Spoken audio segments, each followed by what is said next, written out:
Great. So let's begin this session.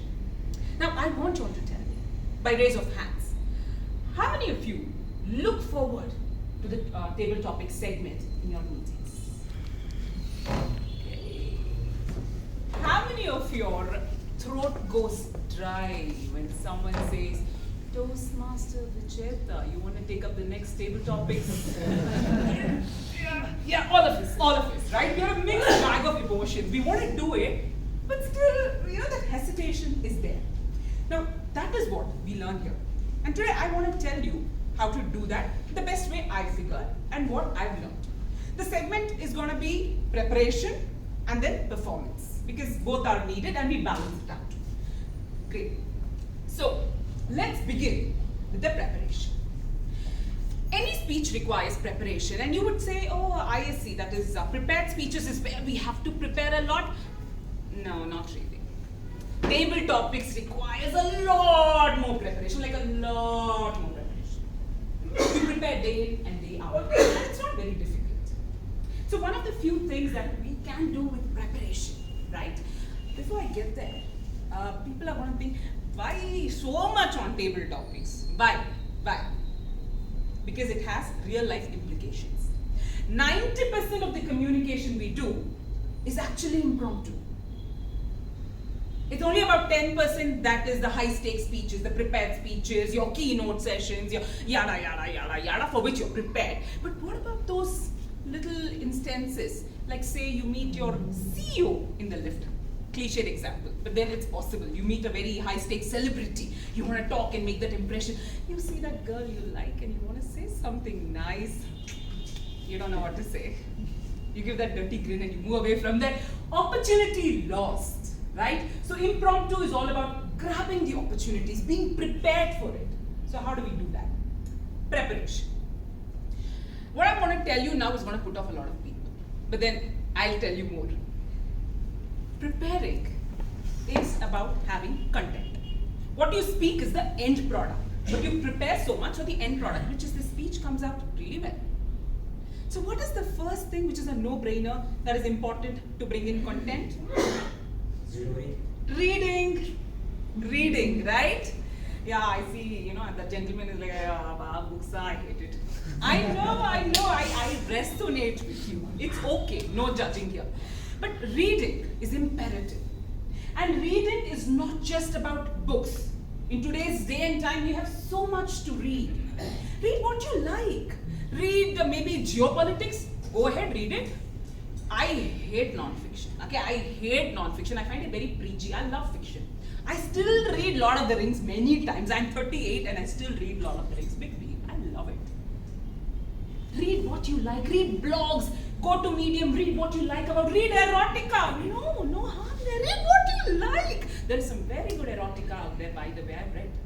I didn't enjoy the genre particularly, but it is there. Read what you like. Because what reading does is it smooths out your thought process. I can think like this too. And in today's day and age, reading is not a hobby.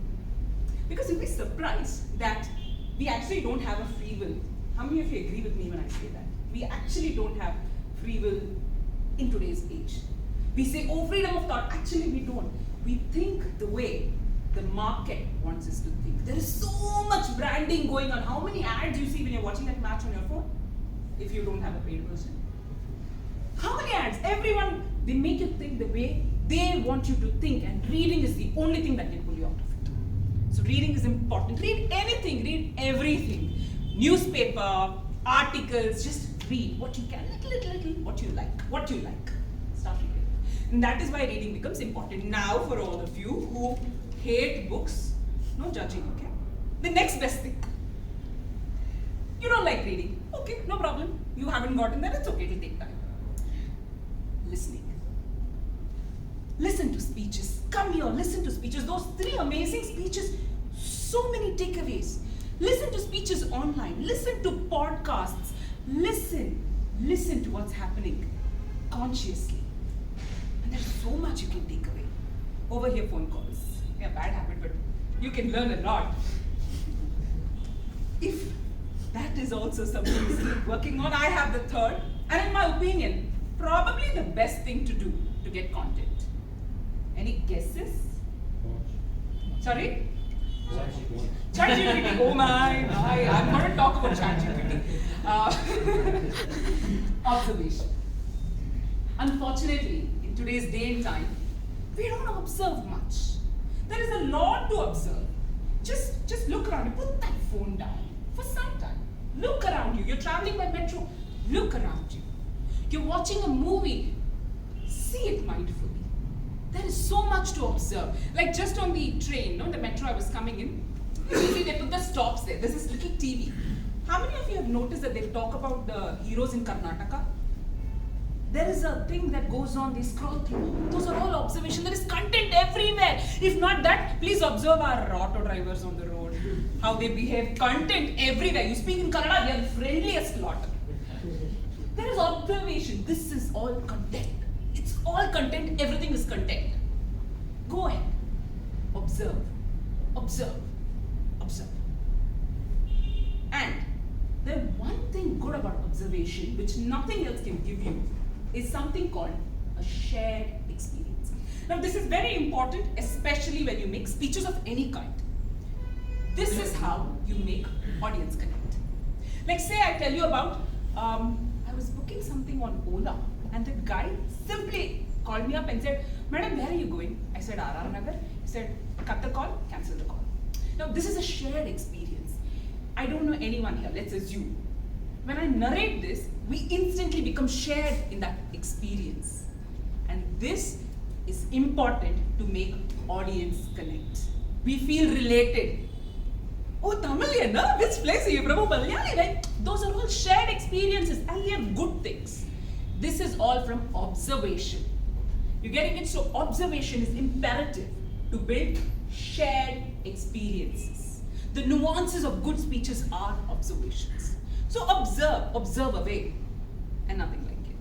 Like our third speaker said, loading. We all had a chuckle at that point. That is observation. Because we know the pain that you go through when something is loading, especially if you have that 2010, we had broadband issues and all, so many, right? So share experiences. So observation. So quickly reiterating, preparation, content. In that would be reading, listening, observations. Okay. Great. I missed my match for this page. I know this, I could have Googled it and could have found out. But I have something better for you, okay? Better for you, I promise. Now, does it mean that you cannot speak out there already? No, not at all. We all have content as it is. That is only another way of building up on it. So what do you do next? For table topics, the contest is around the corner, so let's talk a little bit about it. How do you really structure something on the go like that? There is this little exercise that I tell people to do very often, and it's had 100% success rate in my opinion. The exercise is simple. So let's say you want to attempt your table topics, or anyway, you're going to go into a social gathering where you know you have to mingle with people. What do? Just sit by yourself for 5 minutes. Bring all your stories, the anecdotes, the things that make you you. Like could have been the struggles that you had in life, could be some struggle you're facing in life right now, some incident that you remember, some incident that's affected you a lot, a story you heard in your childhood. Bring all of that to the front of your head. The problem is when someone is speaking, they forget what they want to say. After they go back, they're like, I could have said that. And that's because it's buried inside. This exercise will help you bring in the content to the front of your heads. It's like sitting there, waiting. It only has to come. The distance is not much. It will come. So try this exercise. Do it as regularly as possible. It will make you a very good orator, a very good speaker, because you will know what to say like that. So this is an exercise that I want to suggest for you all. Now, okay, done. I brought in all my content. It's sitting here. Now what? What now? I'll give you a tip. Okay, so I'm going to share some tips and techniques that I've used and pretty successful in certain ways. Pick 3 areas which defines your life at the moment. Like for example, for me, it would be my children. I talk a lot about my boys. If I want to add humor, I talk about my husband. If I want to talk about something a little bit more serious, I talk about my entrepreneurial venture where I am failing like crazy and it's been a learning experience, okay? I talk about these three things everywhere. It has all the elements of thrill, engagement, content. So pick those three things in your life which is happening. You could be an avid investor, that's good content. You could be a story writer, songwriter, you're learning dance, whatever defines your life at the moment, pick those top three things. Right? This can be your content, main content focus. Now you're not confused. I don't know what to think about, will not happen. Right? So this is the prep. We're done with the prep. How are you doing on time, Rajat? So it's 11 minutes. Oh man, good. I'm good on time then. Now that is out of the way. Let's come to the performance. But before that, let me reiterate for everyone here. Preparation, content, reading, listening, observation, and structuring. Bring all that you know to the front of your head by spending 5 minutes as often as you can when you're driving, when you're in the loo, whatever you're doing. Bring it to the front of your head, keep it ready. Determine the 3 things, 4 things, 5 things that define your life at the moment. Be very clear about it and have it in mind. You're ready.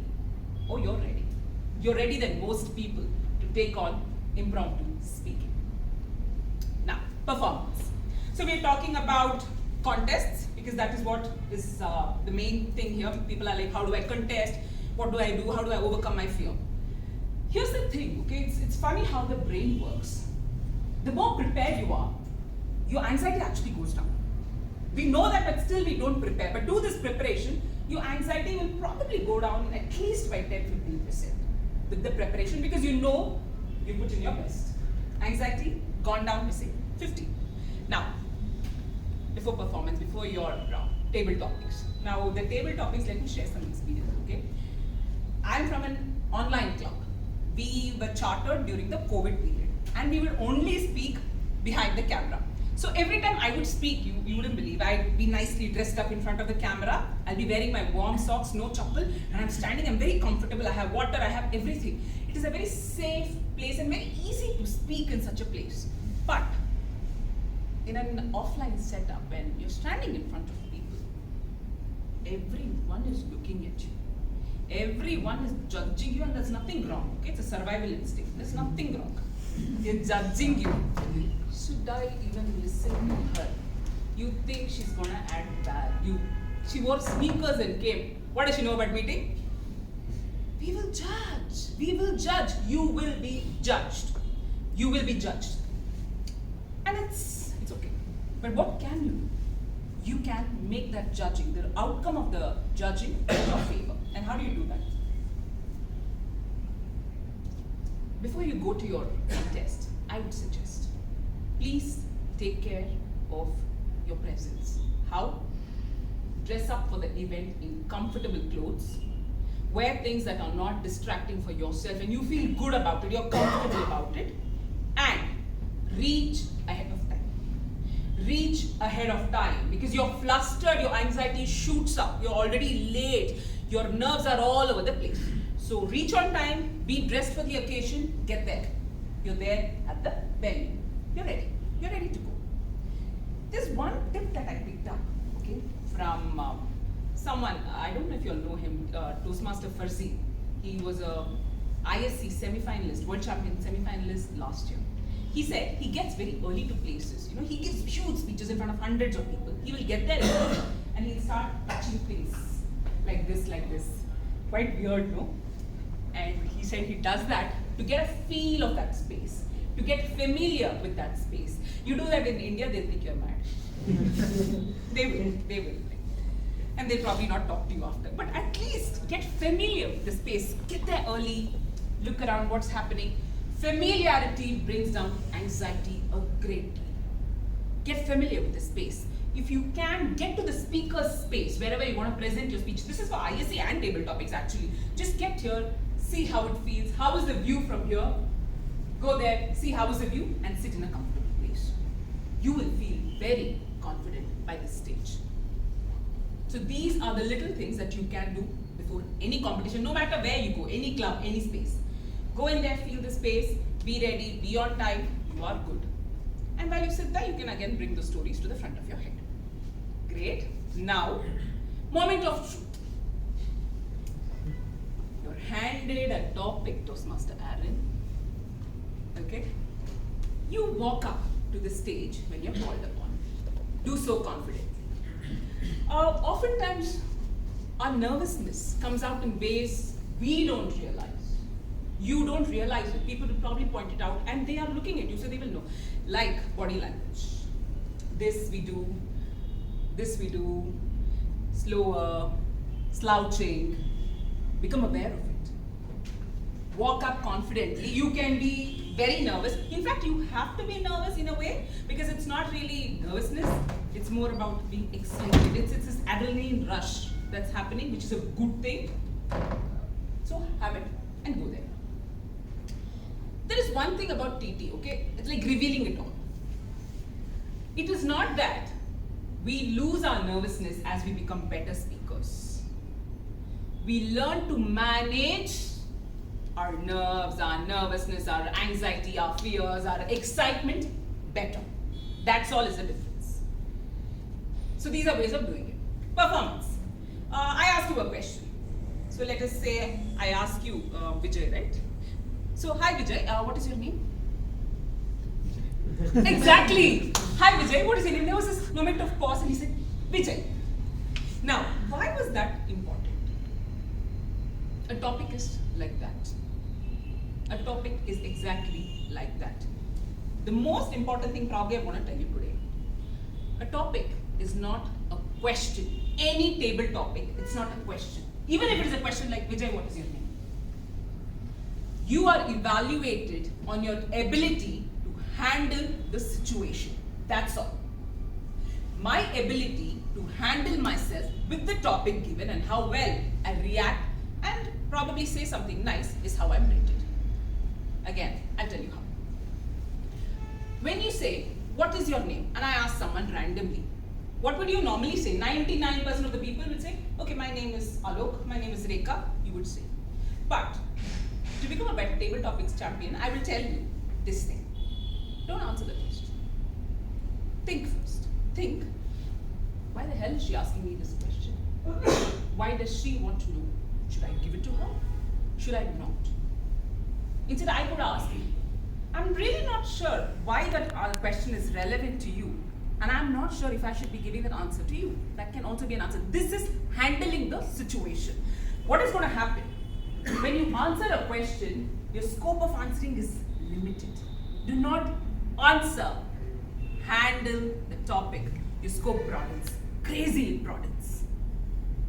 There was a topic that was given in 2021 district level contest table topics. I was my first time going to district. I didn't know anything, honestly. I just made it through fluke. The topic that was given to me, oh, you guys are going to laugh. The topic, maybe some of you all remember, was if you were given the opportunity to handle the vaccination in Bangalore, how will you do it? I'm an engineer. I'm trying to become a trainer. You're asking me about vaccination? What the hell do I know about it? Right? So they were not essentially asking me how I handle vaccination. They wanted to see how I handled it, and I handled it horribly. I lost it. That is the point of it. How well you handle what instead, now with whatever wisdom I've gained, little wisdom I've gained over the last few years, probably what we could have done is, I probably would have said something like, and that exactly is the problem.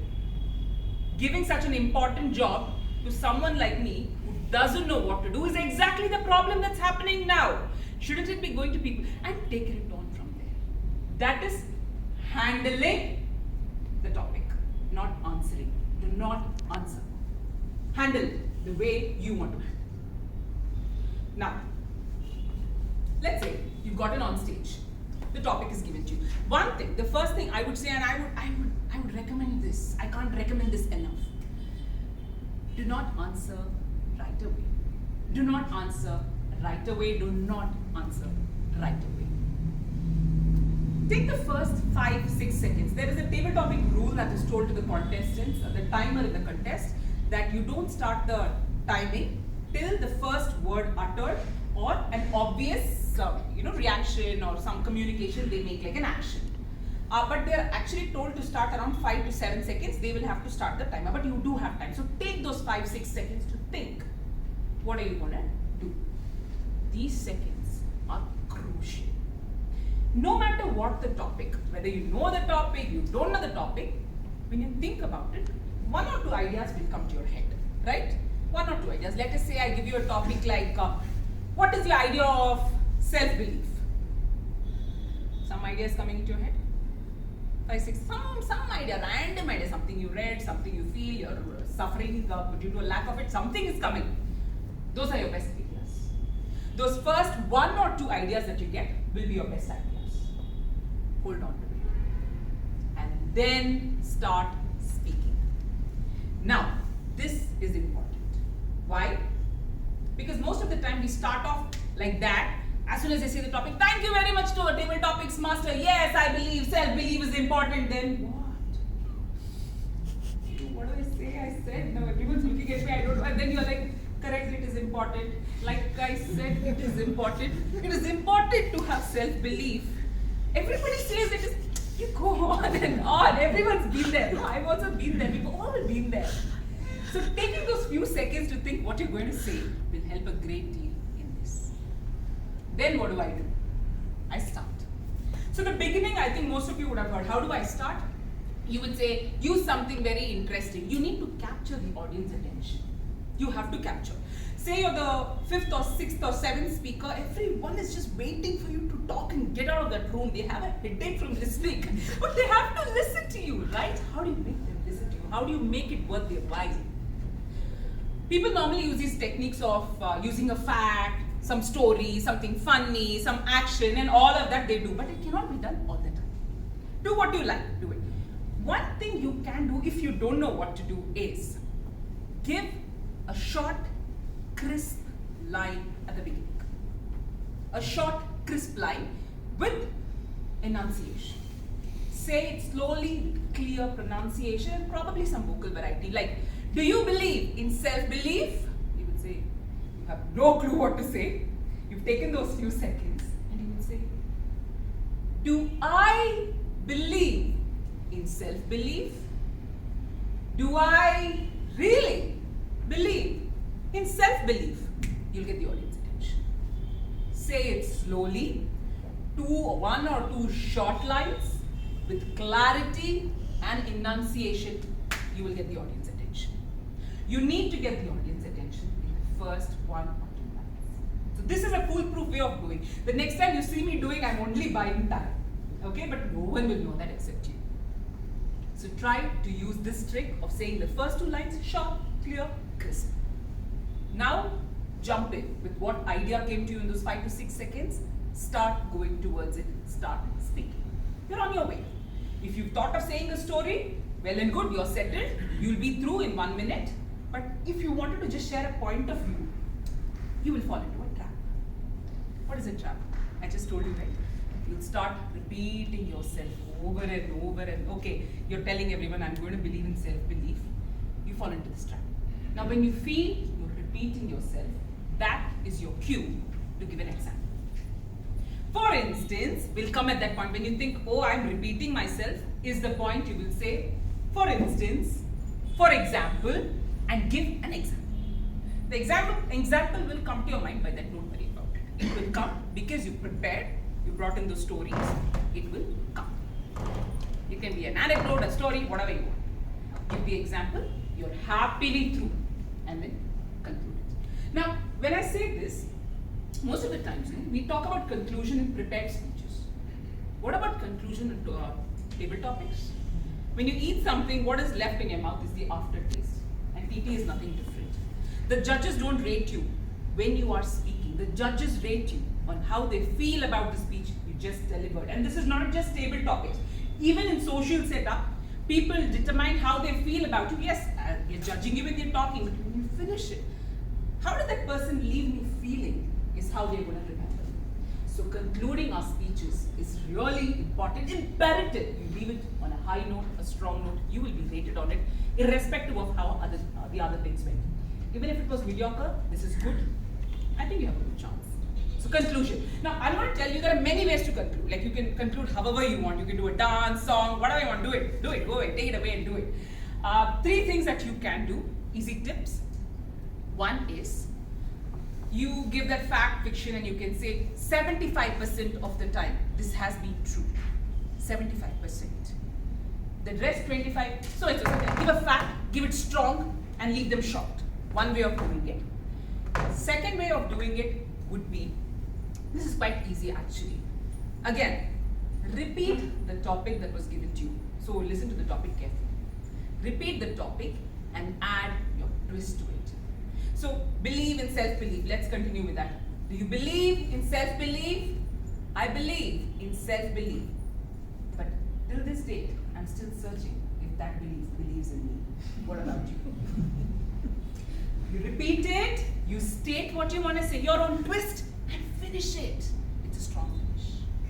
And of course, the other thing is asking them a question. I'm on that journey to find my self-belief. What about you? Right? Make them think. So ask a question, twist the topic with your own end, or give a fact or something that you know. This is the easier thing if you know about it, otherwise use the other two things. So these are ways you can finish your table topics, the strong conclusion, and do not miss on conclusion come what may. It will determine how they feel about you. I can't emphasize how important it is. So with that, we've come to the end of the session, and Toastmaster Rajat is like flashing the red card. See, he was showing it to me. I saw it. Thank you. We are done. I'm open for questions.